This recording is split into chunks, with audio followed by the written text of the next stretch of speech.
bon min mi nata ɗon boni par ce que ko ɓe wi korka ko ñallal ngal wonɗa horude ko lewru ndu fof inname ko ñallal ngal wonɗa horude hara ya huntike ɗum noon kadi na haray ko boni on tigui wonma noddirde ko fi humpitagol ma so tawi hiɗa jang wonno feƴƴinirɗa ñallal ngal par ce que haray ñallal ngal fof yewtale an e goɗɗo siɗo weldi on haldi ɗon hiɗidiri haray o ɓe no humpanoya woniri. Assalamu aleykum wonɓe men darde télévision Jama TV hande kadi ko nouvelle ardirɗen ɗo e télévision Jama TV haray noon hande ko question réponse ko wonɗen arande ɗo ko hande ko fi suumayeru wondu darade ɗon haray noon ko ɗum wonde landade hande rewɓe ɓen walla worɓe ɓen ko onno ɓe wawata feƴƴirde suuma on par ce que on andi rewɓe goo no woodi e yewde e jaadigui mabɓe ko suumaye worɓe goo kadi wona noon kadi même chose haray noon ko ɗum landotoɗen ɓeɗo mayi daren taw o jiyo ɗo taw kankadi ko ɗum woni ko hoore makko quoi fami daram men cameraman. Assalamu aleykum. Aleykum salam. On jarama. On jarama. On jam. Jam tum. Inde mam? Ko Fatima Diallo. Fatima Diallo. Haray men hawti ga ko jardin ɗo quoi ko jottoɗon ɗo par ce que on o min hiya on jooɗo ko jardin ɗo joga téléphone ji mon mi anda ko SMS won ɗon windude walla ko honno woniri quoi haray ɗum fof min landi. Ok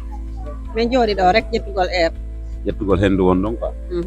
d' accord joni noon yo renti o neɓata suumayon o daro haray o no waɗi komin dowa landade ni ene jaatigui mon on yewde mabɓe si suumaye darike uɓen onon ko honno waɗirton ɗum ɗo. Bon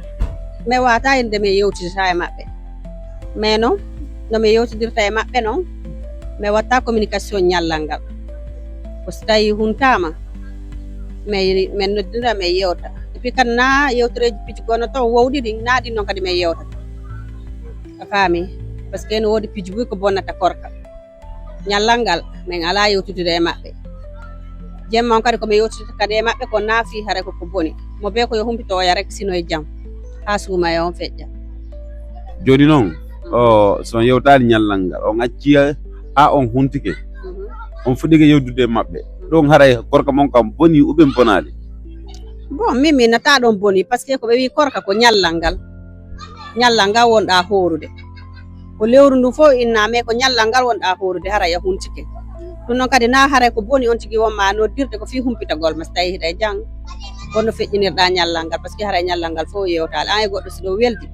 on haldi ɗon hiɗidiri haray mo ɓe no humpanoya woniri simo e jaam ko ɗum ɗo watta kadi ha min yewtida jemma o.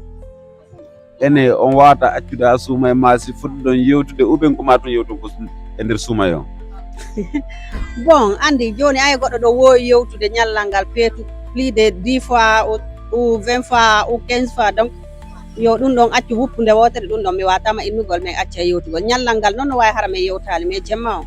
ɗum ɗon min mi fenantama min yewtay par ce que on suttodiri ko ma yewte yimɓe kay ɗum noon sa yi yimɓe ɗiɗo jokkodiri andu ɓe suttodiri ɓe wowtodiri donc fiji gono toon a accay ɗum noon ɓay haray ko a julɗo kono noon yewtere nde mi watama innugol ɗum ɗon accete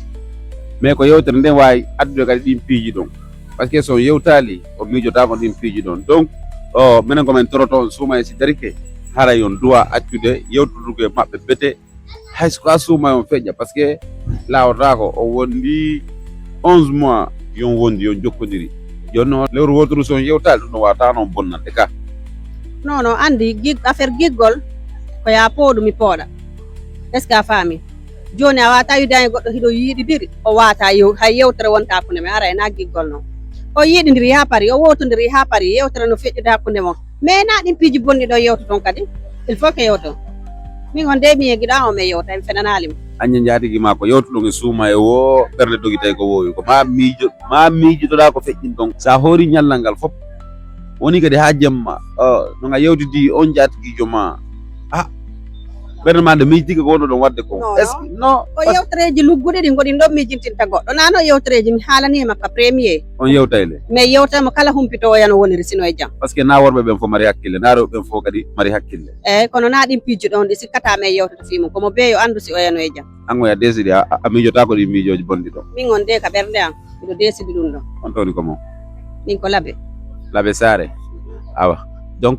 on nani oɗo ko inni ko wo ñallal ngal ɓe wawata yewtude mais jemma on si ɓe hundike haray gila ɗon ɓe yewtay appel onon noon hakkille mon ɗen haray ko honno ɗum ɗon wawi jonnirde normalement ɓe duwa accude yewtugol ha suumayen ɗum maya faami sina noon kadi hatta ɓay ɓurɓen janngude no nder ga ɓe wawi wadde ko commentaire ji ɓen nano moƴƴi walla moƴƴa haray ɗum ɗo kadi min humpa ɗum ɗo par ce que minen min anda min yalto e landagol quoi haray